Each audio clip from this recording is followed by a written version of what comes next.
कि वो अपने सगे भाई से बदला लेने के लिए आ रहा था।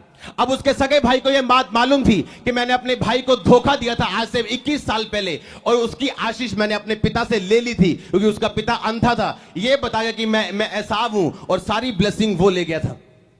अब एसाव उसे बदला लेने के लिए आ रहा था। बाइबल में लिखा, जब रास्ते में उसने सब अपने बच्चों को, अपने परिवार को आगे कर दिया और पीछे रह गया, तो लिखा सारी रात वो प्रार्थना करता रहा। और लोग सोच रहे थे कि अब वो बोल रहा था, जब तक तू मुझे ब्लेस नहीं करेगा मैं तुझे जाने नहीं दूंगा। कौन सी ब्लेसिंग की उसको जरूरत थी?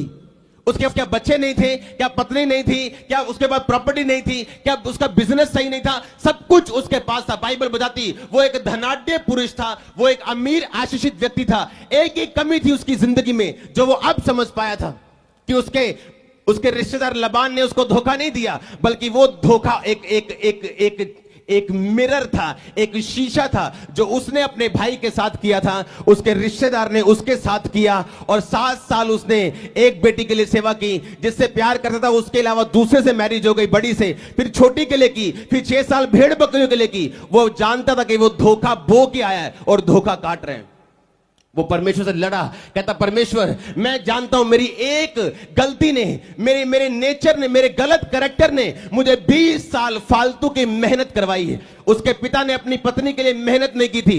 बाइबल बताती उसके पिता ने, यानी याकूब के दादा ने, अपने नौकर को भेजा, जा और मेरे बेटे के लिए एक पत्नी लेके आ। और परमेश्वर ने उसकी मदद की और वो रिबिका को लेके आया। और इसहाक ने जब उसे देखा तो अपनी पत्नी माना।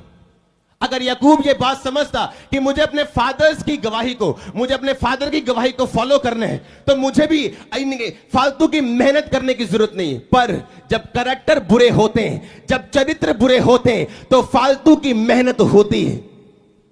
और उसने उस बात को समझा और सारी रात रोया कि परमेश्वर आज मेरी जिंदगी मेरे सामने आ रही है, जो कुछ मैंने कमाया, जो कुछ मेरे पास है, मेरे बच्चे सब खत्म हो रहे हैं।